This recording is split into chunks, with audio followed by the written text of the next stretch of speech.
Buenas noches a todos chicos, ¿cómo están?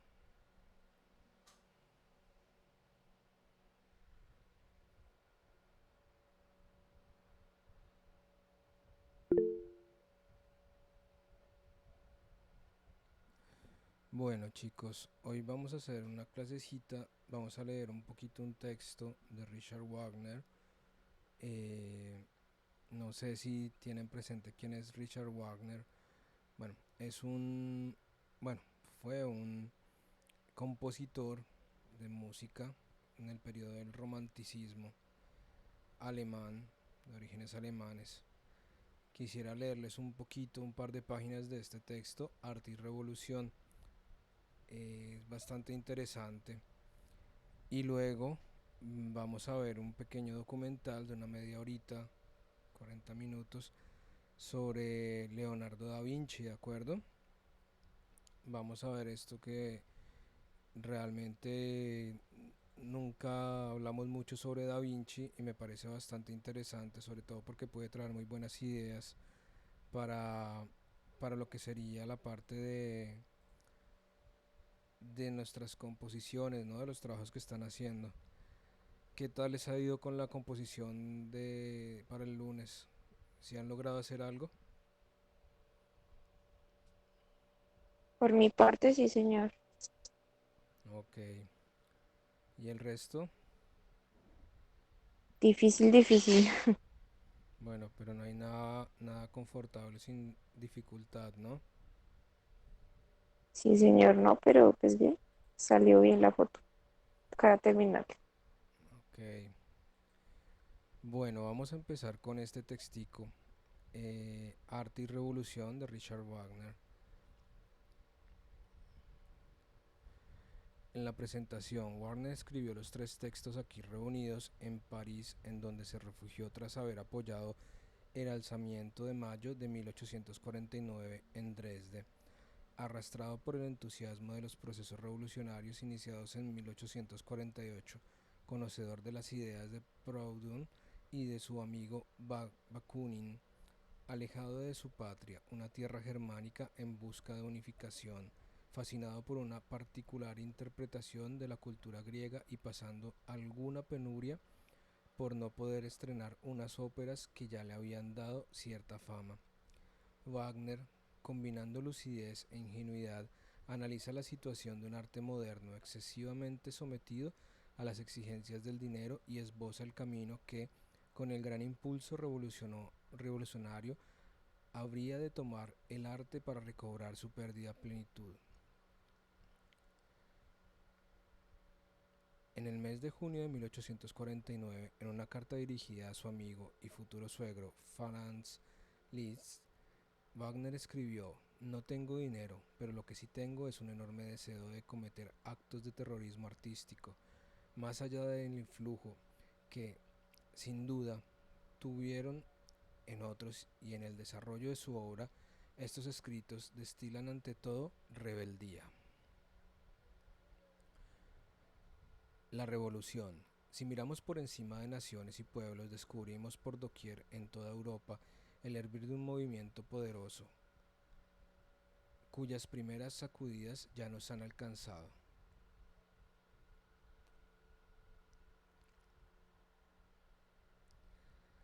Cuya plena violencia amenaza con abatirse pronto sobre nosotros. Europa nos parece un gigantesco volcán de cuyo interior emana un pavoroso rugido increscendo, permanente, de cuyo cráter se alzan al cielo columnas de humo oscuras, preñadas de tormentas y cubriéndolo todo el derredor con noche. Flotan sobre la tierra en tanto que aquí y allí ríos de lava, rompiendo la dura costra, corren valle abajo, destruyéndolo todo como mensajeros de fuego. Parece como si una fuerza sobrenatural quisiera invadir nuestro continente, hacerlo saltar de su viejo curso e imponerle por la fuerza otro nuevo. Sí, lo admitimos, el viejo mundo se viene abajo, uno nuevo surgirá, pues la angustiosa diosa de la revolución llega, rugiendo en alas de la tormenta, la cabeza majestuosa circundada de rayos resplandecientes, la espada en la diestra, la tea en la izquierda, el ojo de mirar sombrío, tan delator, tan frío, y sin embargo, qué fuego de amor purísimo, qué pletora de dicha irradia hasta aquel que se atreve a escrutar con mirada firme este ojo oscuro. Ella, madre, eternamente rejuvenecedora de la humanidad, llegó rugiendo y pasa, destruyendo y bendiciendo sobre la tierra y delante de ella. Ruge como la tormenta y sacude todo lo compuesto por el hombre con tal violencia que nubes grandiosas llenan los aires, oscureciéndolo todo con su polvo. Y allí, donde pone su pie poderoso, se viene abajo, hecho ruinas, lo construido en vanidosa locura por miles de años, y la orla de su ropaje abate los últimos restos, y sin embargo, detrás de ella se abre a nosotros, iluminado por amorosos rayos de sol, un paraíso de dicha nunca imaginado. Y allí, donde se posa su pie destructor, brotan del suelo flores fragantes y jubilosos cantos de la humanidad liberada inundan los aires todavía cargados por el estruendo de la lucha. Ahora mirad aquí abajo, en torno a vosotros, ved ahí a ese, al poderoso príncipe, ved cómo con su corazón de miedoso latido, con la respiración entrecortada y aparentando, no obstante, una expresión serena, fría, intenta ocultarse a sí mismo y a otros algo que él sabe diáfano e inexorable. Ved ahí al otro, con el rostro del pergamino, surcado por todos los vicios. Ved cómo muestra y pone en juego con febril actividad todas sus pequeñas artimañas, artimañas que le han proporcionado más de un titulillo, más de una crucecita.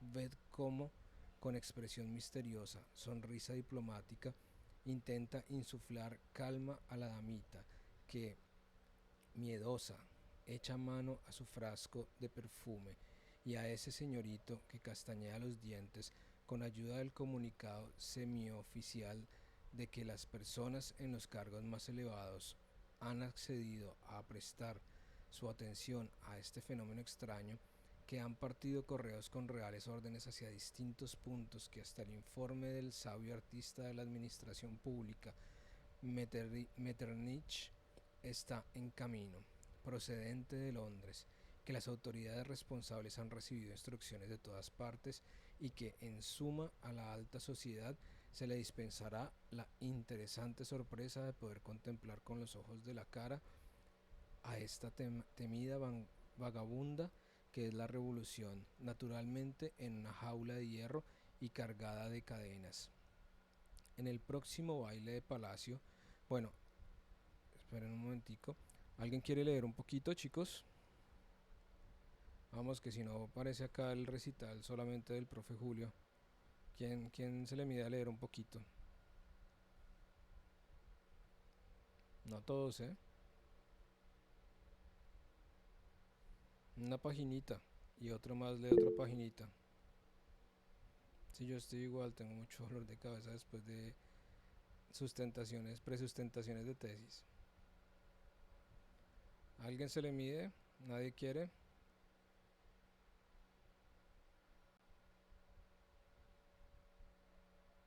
Pues, profe, si quiere, yo le leo, yo le ayudo. Dale, dale. ¿Dónde quedamos? Qué pena. En esta página, cadenas. Ok. Uy, espérame un momento. Pico. Se coloco las gafas.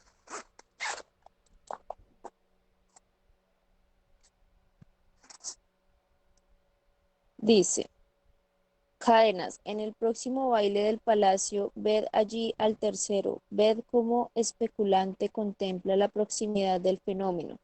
Correa la bolsa, sopesa y calcula la subida y bajada de los papelitos, regatea y ofrece y trata por todos los medios de obtener aún un pequeño porcentaje, hasta que de repente toda su quincella salta por los aires. Ved allí detrás de la mesa escritorio cubierta de polvo, como ha quedado arrinconada una de las ruedas resecas oxidadas de nuestra actual máquina estatal, como rasga con su vieja embotada y persiste en su empeño de aumentar el viejo montón del orden mundial burocrático.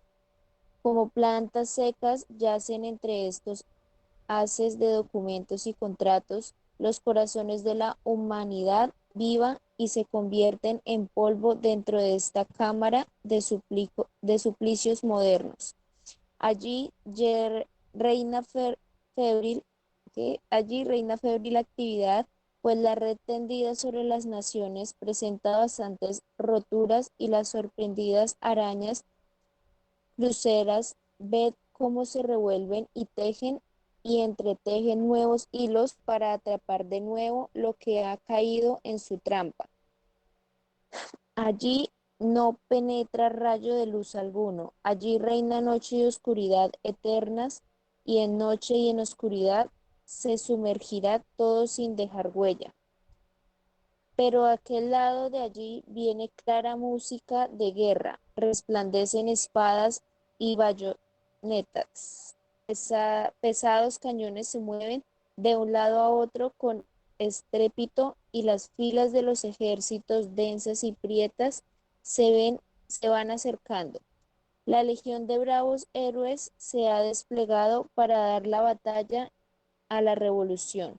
El general en jefe ordena que se dirijan hacia la derecha y la izquierda y coloca aquí las cruzadoras, la caballería, allí la caballería y distribuye de acuerdo con un sabio plan las largas columnas del ejército y la aniquiladora artillería y la revolución, la cabeza en alto de las nubes, viene corriendo y ellos no la ven y esperan al enemigo. Y se encuentra ya en medio de ellos ni una y ni aún así la ven y siguen esperando al enemigo. Los ha atrapado en su violento terbellino y ha disuelto las hileras y convertido en polvo la fuerza acumulada artificialmente.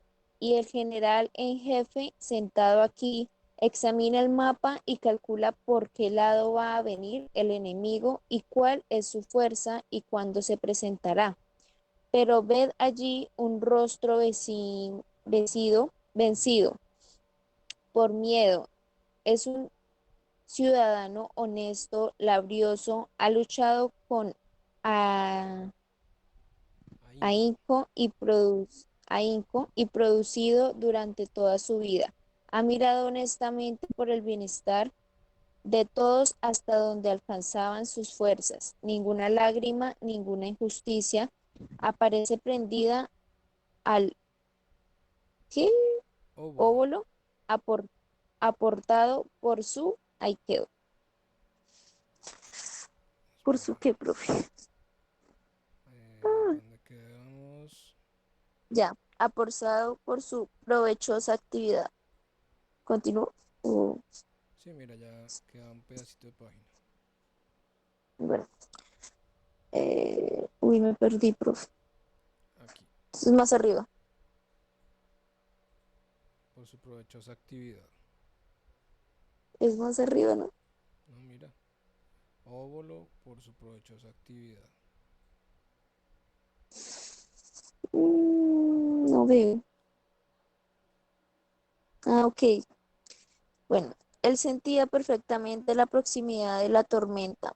Él reconoce perfectamente que ninguna fuerza puede protegerle, pero no obstante su corazón se lamenta. Él mira hacia atrás a su existencia preñada de miserias cuyo único fruto es entregado ahora a la destrucción. No tenemos derecho a condenarle porque se aferre miedoso a su tesoro, porque se oponga en ciega fiebre con todas sus fuerzas, y sin éxito alguno a lo que irrumpe, desgraciado de ti, levanta los ojos, mira hacia allí donde sobre las colinas, congregados miles y miles, aguardan con jubilosa atención el nuevo sol. Contémplalos, son tus hermanos, hermanas tuyas. Son las multitudes de esos pobres, de esos menesterosos que hasta el momento no han conocido nada de la vida que no sea el dolor, que eran extraños en esta tierra de alegría. Todos ellos esperan la revolución, que a ti te asusta.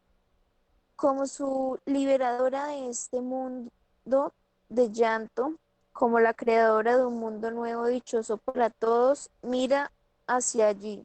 De las fábricas salen, uy, gentíos, Gentíos. han, han trabajado y creado materias maravillosas. Ellos y sus hijas están desnudos, tiemblan de frío y sufren hambre, pues el fruto de su trabajo no les pertenece a ellos, sino al rico y al poderoso que llama suyos, a los seres humanos y a la tierra. Mira allí, vienen, vienen de las aldeas y caseríos.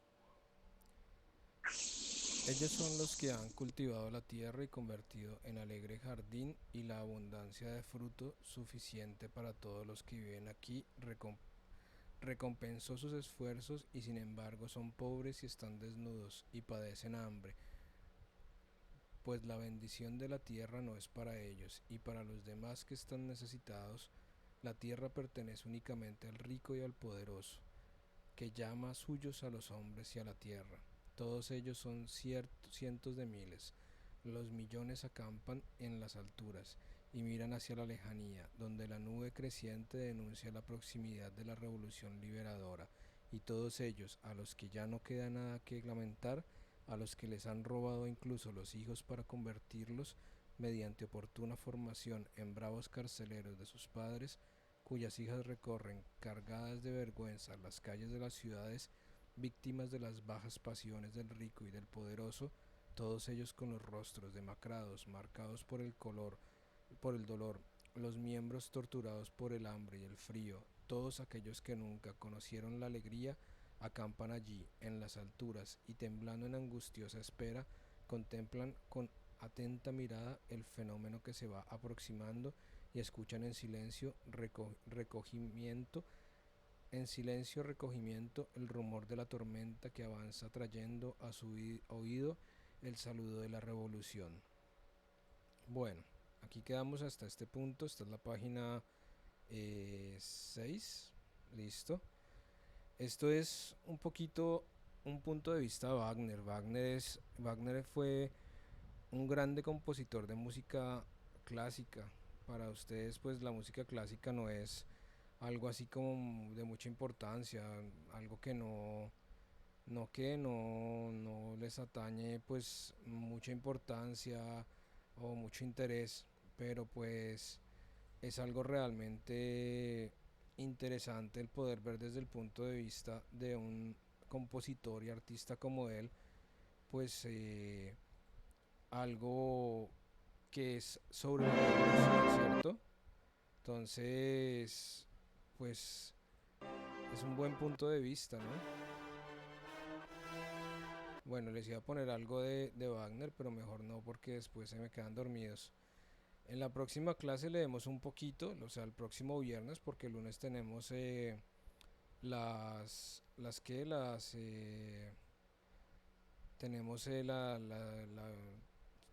segunda entrega de los trabajos, pero luego el próximo viernes continuamos con esta lectura, ¿les parece?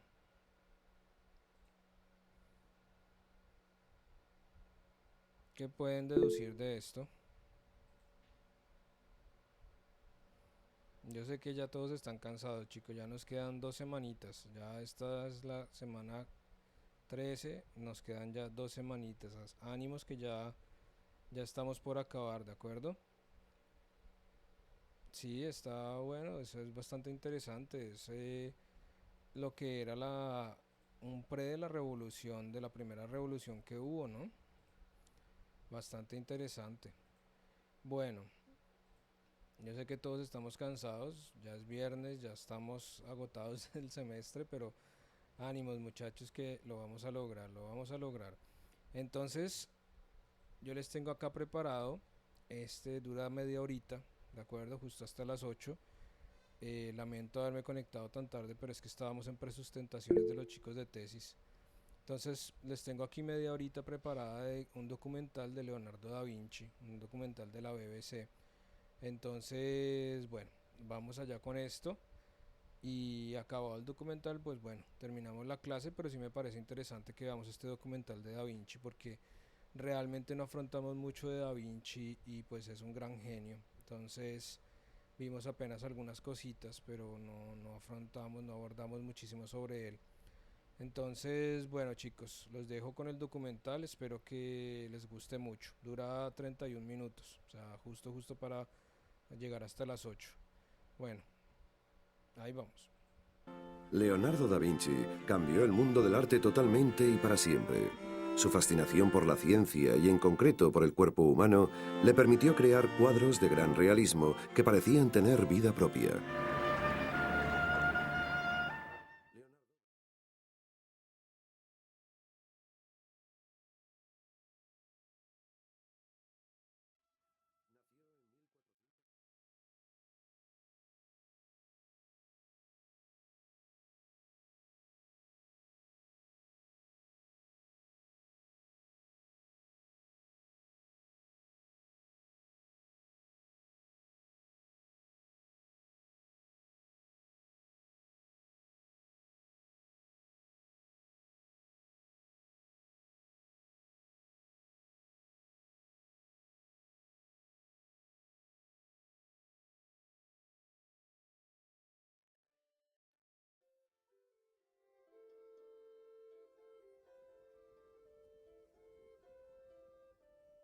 Debido a su condición, Leonardo no recibió la educación de un niño corriente, sino que pasó las horas estudiando flores, árboles y animales.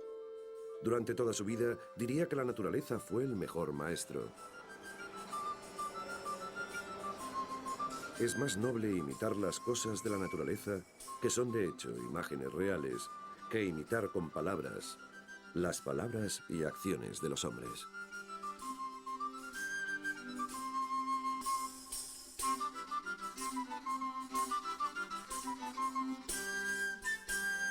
El paisaje elegante y cubierto de brumas que enmarcaba su hogar en la Toscana lo acompañó toda su vida y aparece en muchas de sus grandes obras.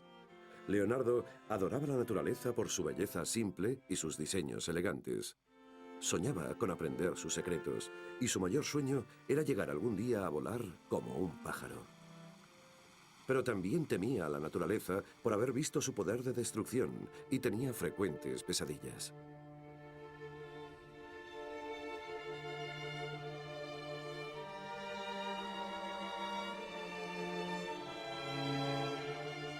A pesar de estas pesadillas, Leonardo cumplió un bonito sueño en 1467, aproximadamente a los 15 años, cuando llegó a la mágica ciudad de Florencia para ser aprendiz en el taller de un artista. Es comprensible la ilusión del chico ante este trabajo con Andrea de Verrocchio, uno de los artistas más importantes de Florencia. Leonardo se encontró con la élite de la sociedad, incluidos los mecenas de Verrocchio, los Medici, la familia que gobernaba Florencia. El taller de Verrocchio era como una pequeña universidad de las artes, y Leonardo se entusiasmaba con las complicadas técnicas que aprendía. No solo pintaba y fundía bronce, también hacía muebles e incluso banderas para las procesiones. Se dice que el joven Leonardo sirvió de modelo a Verrocchio para su David por su belleza juvenil y su encanto.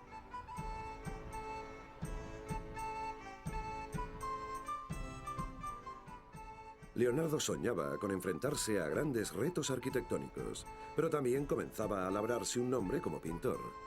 En 1472, el joven de 20 años quedó inscrito oficialmente en el gremio de pintores de Florencia y pronto conseguiría algunos encargos.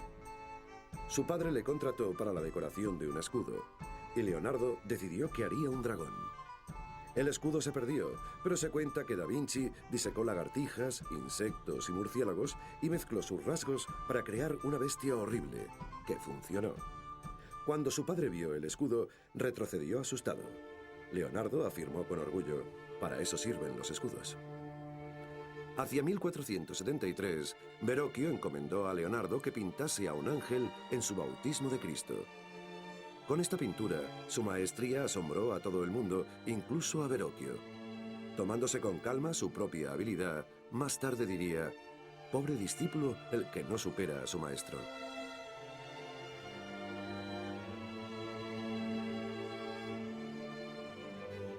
En la Florencia de 1470 abundaban los pensadores brillantes, astrónomos, geógrafos, filósofos y músicos. En toda la historia de la humanidad no había existido mejor momento para ser pintor. La profesión del joven Leonardo da Vinci le situaba en los círculos más elevados. Sin embargo, no era sino uno más entre los grandes pintores florentinos. Botticelli, Ghirlandaio y Rafael, entre otros, competían como él por los encargos. La insaciable curiosidad de Leonardo por todo le hacía casi imposible concentrarse en la pintura. Se entusiasmaba en una explosión de ideas y garabateaba en su cuaderno allá donde fuera.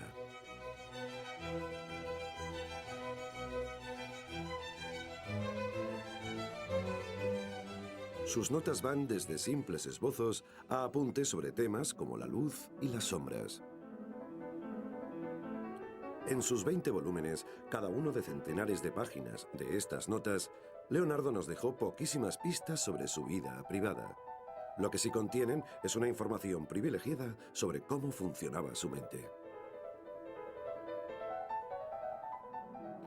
Uno de los grandes misterios de Da Vinci es su escritura. Casi todos sus apuntes fueron redactados al revés, de derecha a izquierda, de tal modo que es necesario un espejo para leerlos. Hay quien piensa que tenía algo que esconder. Además de tomar notas, Leonardo seguía a la gente por tabernas, burdeles e incluso hasta el patíbulo, y dibujaba sus caras para una serie de caricaturas conocidas como grotescas. En Leonardo se ve claramente que el conocimiento viene a través del contraste. Para conocer la belleza hay que conocer la fealdad y viceversa. Seguramente sus caricaturas se proponían afrontar la diversidad de un mundo biológico.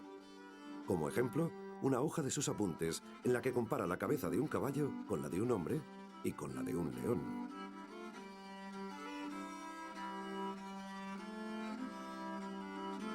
Si el pintor desea ver una cautivadora belleza, es dueño de crearla.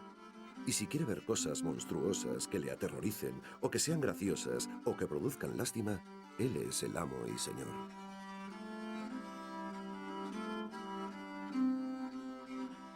En sus notas, Leonardo destaca el cuerpo masculino como su ideal de belleza, al que pasó horas y horas dibujando. Los mismos dibujos revelan muy poco conocimiento de la anatomía femenina. En sus cuadernos, las anotaciones sobre relaciones con mujeres son muy escasas, y esto ha hecho que los expertos discutan acerca de una posible homosexualidad.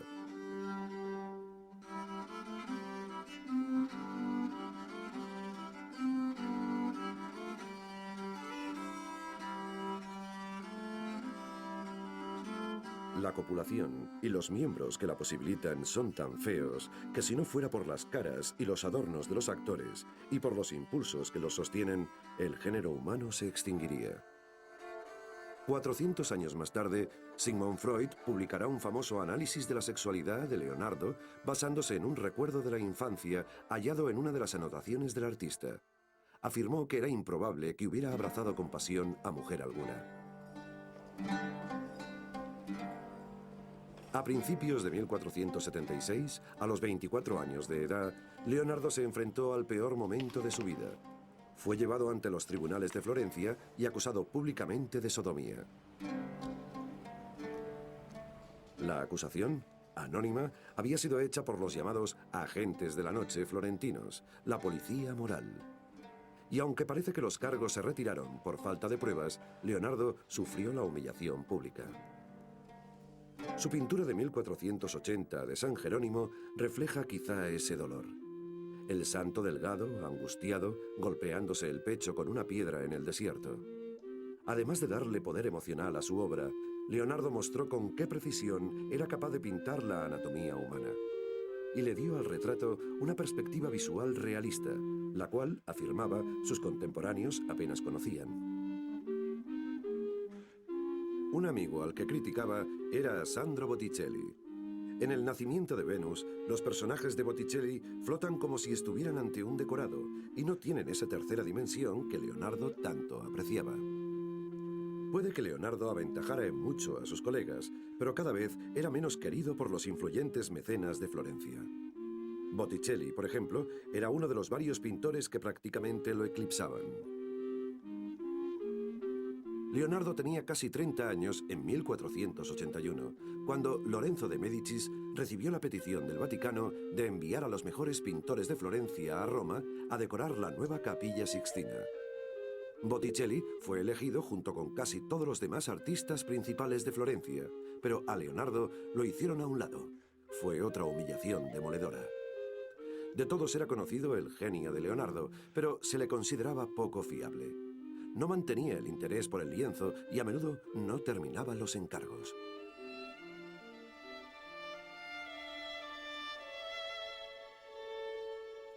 En marzo de 1481, una pequeña iglesia de las afueras de Florencia le encargó pintar un retablo que representase la adoración de los Reyes Magos. Debía estar muy necesitado de trabajo para firmar un contrato tan desfavorable. Tenía que pagar el material y si no terminaba la obra en 30 meses, perdería la pintura y el sueldo. Dada la complejidad de la composición, Leonardo debía saber que no la terminaría a tiempo, y así fue. Pero con esta obra abrió nuevos horizontes e incluso sus rivales, entre ellos Ghirlandaio, Botticelli y Rafael, se maravillaron ante el cuadro.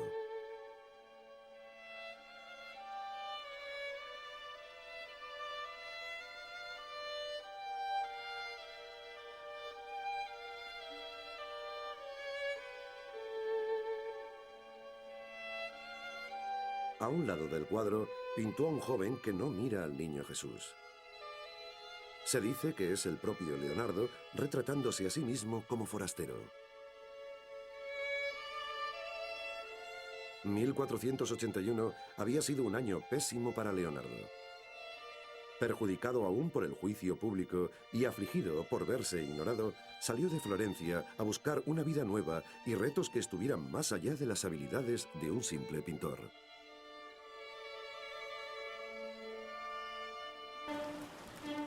En 1482, con la esperanza de dejar atrás esos tristes años, Leonardo llegó a Milán. Pensaba que aquí tendría las oportunidades que le fueron negadas en Florencia.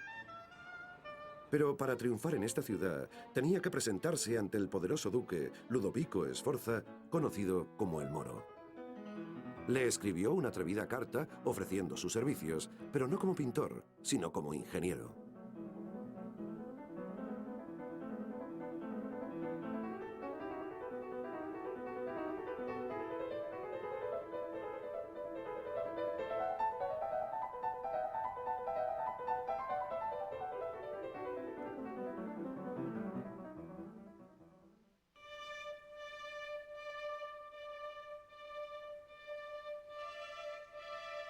Leonardo consiguió impresionar a Lodovico el Moro y en 1489 este noble lo acogió como ingeniero oficial del ducado.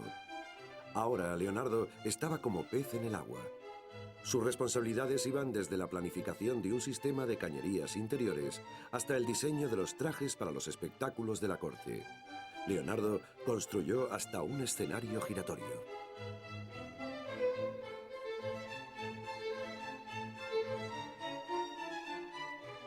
Aunque el castillo del duque ya era una fortaleza formidable, Leonardo llenaba página tras página de sus cuadernos con planos para reforzar las murallas. De hecho, las constantes amenazas de guerra suponían problemas que desafiaban su imaginación. Entre otras cosas, diseñó un puente que podía hundirse antes de que se acercara el enemigo, una primitiva pistola e incluso un lanzallamas. El agua también fascinaba a Leonardo y comenzó a pensar en artilugios para mejorar la navegación. Dibujó un aparato para flotar, esquís acuáticos y una máscara submarina. Pero aunque estaba fascinado con el diseño de armas para la guerra, también le preocupaba que pudieran usarse incorrectamente. No quiero divulgarlo ni publicarlo, porque la naturaleza maligna del hombre podría utilizarlo para matar en el fondo marino. Leonardo fue un vegetariano convencido y escribió que no deberíamos dejar que nuestro cuerpo se convirtiera en la tumba de otros animales, en una posada para la muerte. Tenía fama de ser tan compasivo que cuando veía pájaros a la venta en los mercados, los pagaba, se los colocaba en la mano y los dejaba volar para devolverles la libertad perdida.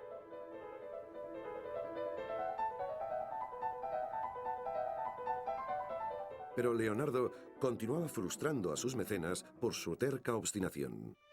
El 25 de abril de 1483 se le encomendó pintar un retablo que representase el nuevo dogma de la Inmaculada Concepción.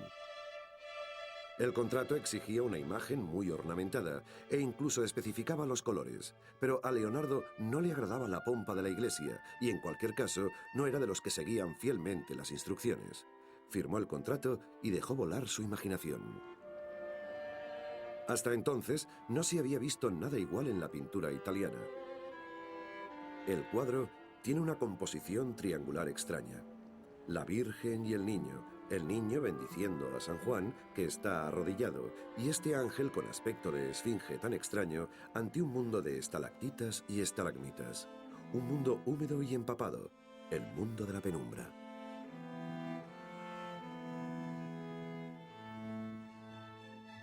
La pintura no era la principal disciplina para Leonardo. Estaba subyugado por el encargo que había soñado desde que llegó a Milán, una enorme estatua para la dinastía Sforza que lo recordase. Leonardo disfrutaba tanto del reto tecnológico como del artístico. Le fascinaban los caballos y los dibujaba por todas partes. Al principio quería hacer uno encabritado, pero finalmente se decidió por uno andante, que desde el punto de vista de la estética es lo que mejor podía conseguir.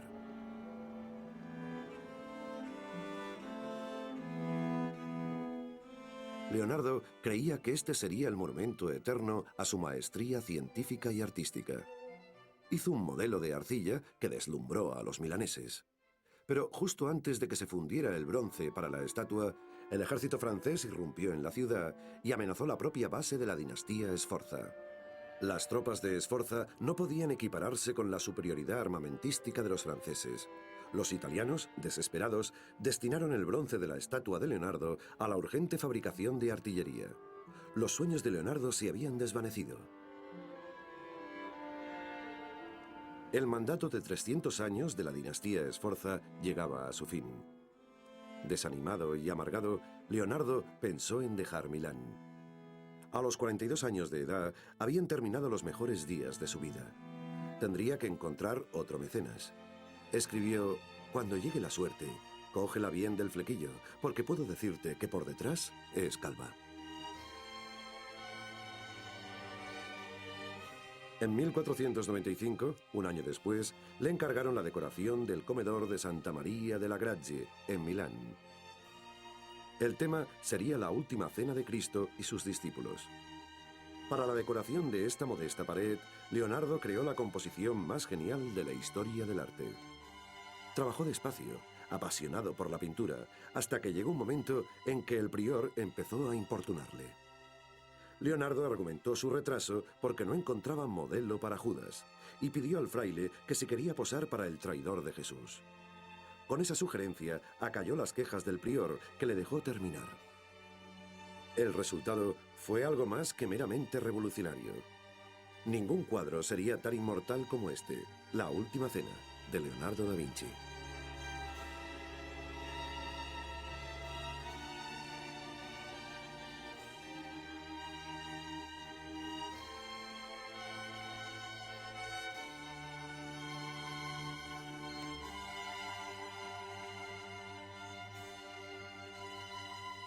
En vez de colocar a todos los personajes en fila, como se había hecho durante los 100 años anteriores, Leonardo subdividió a los 13 personajes en 5 grupos.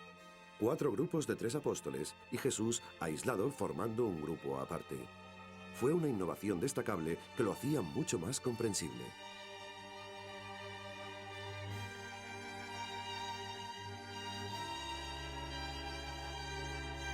Leonardo quería pintar con calma y rehusó la técnica habitual del fresco, así que experimentaba.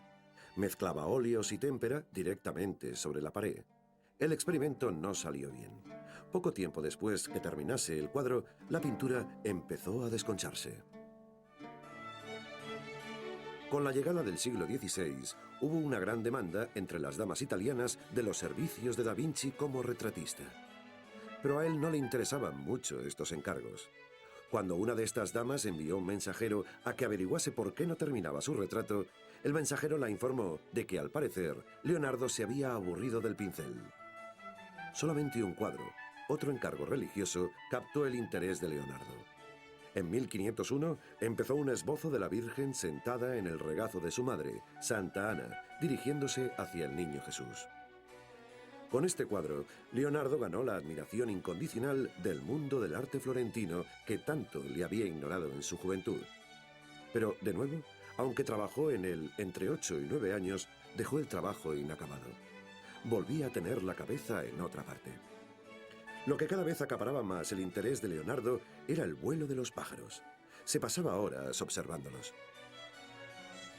El pájaro es un instrumento que funciona de acuerdo con leyes matemáticas, y el hombre tiene el poder de reproducir tal instrumento con todos sus movimientos.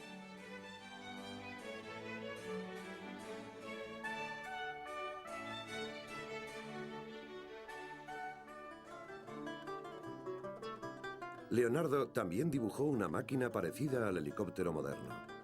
Pero era una idea, no un invento, y de haberse construido, seguramente no hubiera levantado el vuelo.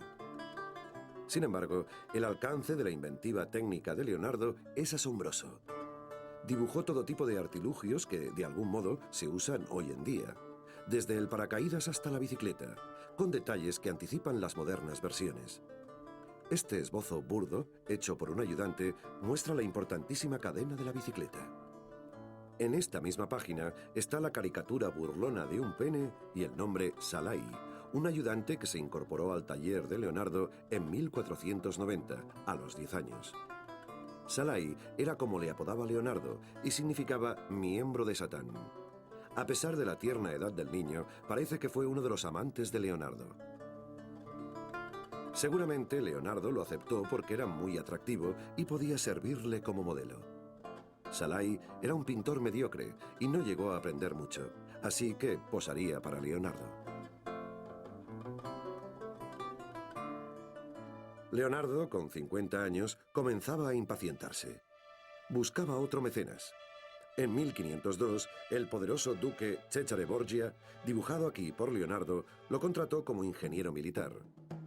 Borgia era un guerrero despiadado que había salido a la conquista de la Italia central y estaba intrigado por los diseños que hacía Leonardo de todo tipo de máquinas bélicas, como ballestas gigantes, un tanque que se movía y una pistola primitiva. Hay un dibujo de una guadaña o rueda giratoria de cuchillas. Estas armas ofensivas tienen un diseño fantasioso y uno llega a dudar que fueran propuestas serias.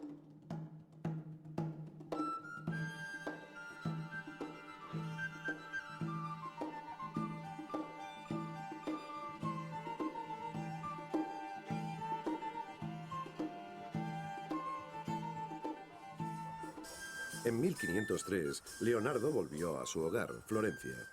Había ganado tan buena fama durante sus años en Milán que Florencia la recibió con los brazos abiertos. Pero, aun siendo famoso, había un artista más joven que él y con más protagonismo, Miguel Ángel.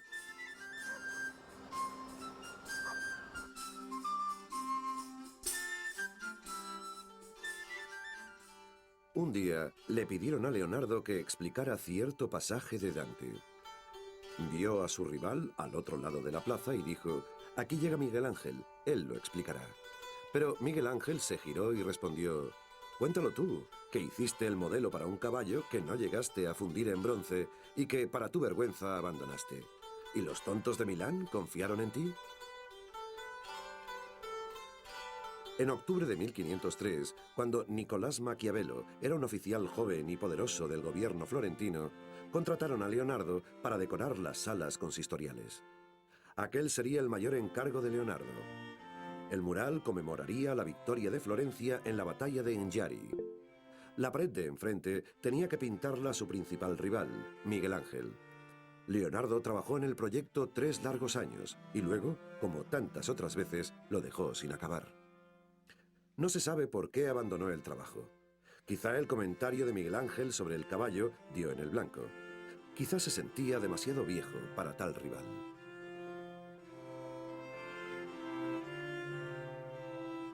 En 1506, y puede que por reconocer que Florencia se rendía a Miguel Ángel, Leonardo partió por segunda vez. Pero antes recibió el encargo de un rico mercader florentino que deseaba un retrato de su joven esposa, Mona Lisa.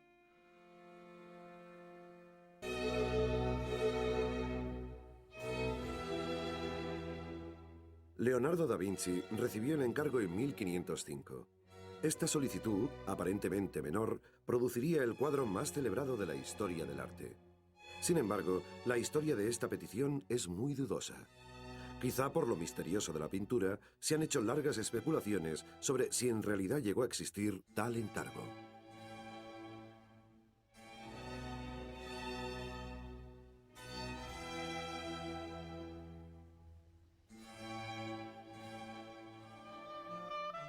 En 1506, Leonardo conoció a Francesco Melzi, un joven atractivo a quien acogió enseguida. Francesco pronto se convertiría en su discípulo y en su mejor confidente. En 1513, Leonardo llevó a Melzi y a Salai, su otro favorito, a Roma, quizá con la esperanza de obtener algún encargo en la decoración de la nueva Basílica de San Pedro. Pero Leonardo no obtuvo la bienvenida que merecía y esperaba. Hacía tiempo que estaba más interesado en la ciencia que en la pintura. Le fascinaba el funcionamiento del cuerpo humano y llevaba cadáveres a su taller para diseccionarlos. Nunca fue religioso y no tenía escrúpulos a la hora de clavar el bisturí en la carne muerta, así que detallaba sistemáticamente cada parte del cuerpo. En un hospital encontró un hombre de 100 años y se sentó a esperar pacientemente a que muriera para poder diseccionarlo y ver qué había causado una muerte tan pacífica. El informe que hizo es la primera descripción de la arteriosclerosis, o endurecimiento de las paredes de las arterias.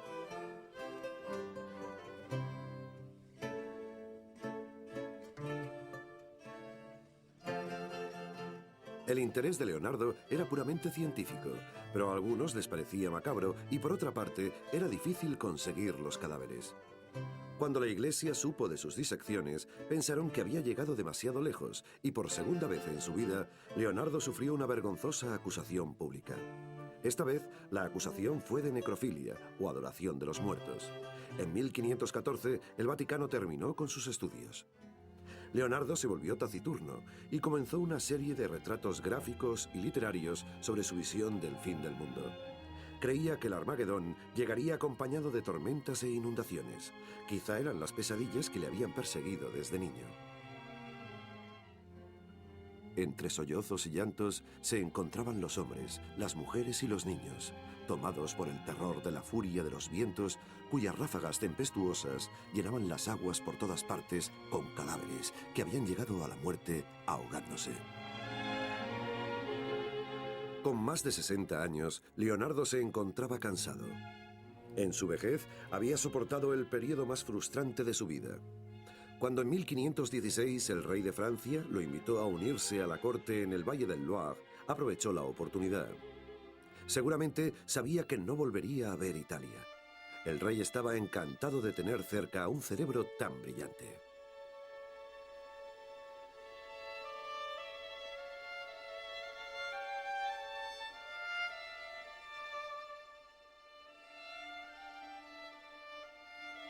Tras su llegada a Francia, sobre 1518, se dice que Leonardo sufrió un derrame cerebral. Pasó los días siguientes concentrado en complicados rompecabezas geométricos. En abril de 1519, pocos días después de cumplir los 67, llamó a un notario para hacer testamento. Repartió sus bienes entre sus ayudantes, dejándole la mayoría al que le merecía mayor confianza, Melzi. Y aunque nunca había sido muy religioso, de repente pidió que se le instruyera en el catolicismo. Tras derramar un mar de lágrimas, confesó sus pecados. La leyenda cuenta que el rey Francisco I fue algo más que un admirador suyo y que Leonardo murió en sus brazos. Esta historia se ha discutido mucho, pero sí está claro que Leonardo murió en el cálido refugio de los franceses. Como un día bien empleado procura un dulce sueño, así una vida bien utilizada conduce a una dulce muerte.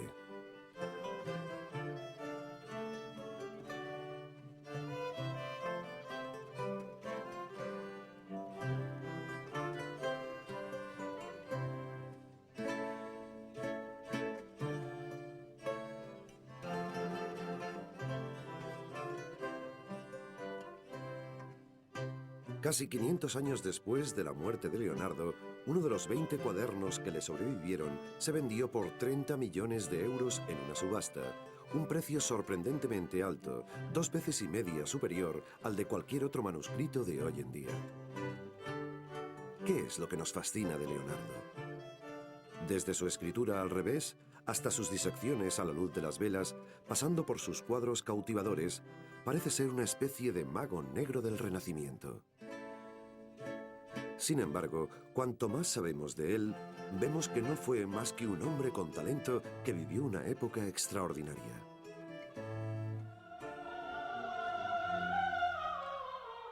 Los avances de Leonardo en la representación de la perspectiva y la emoción en la pintura fueron revolucionarios, pero hasta cierto punto no hacía más que adornar lo que ya habían hecho otros. También se le considera inventor de muchas máquinas modernas, desde el submarino hasta el helicóptero, pero esas ideas venían ya de la antigua Grecia. Leonardo no fue pintor, ni escultor, ni inventor, ni científico. Fue todas estas cosas, y en cada arte se servía de las otras. Leonardo da Vinci fue, en otras palabras, el hombre del Renacimiento.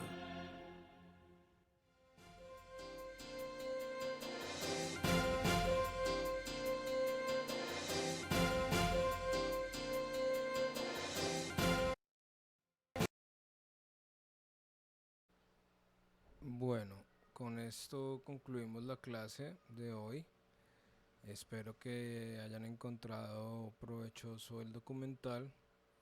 Nos vemos el lunes con la exposición de las reinterpretaciones de arte. Les deseo una feliz noche y que tengan un buen fin de semana. Chao a todos.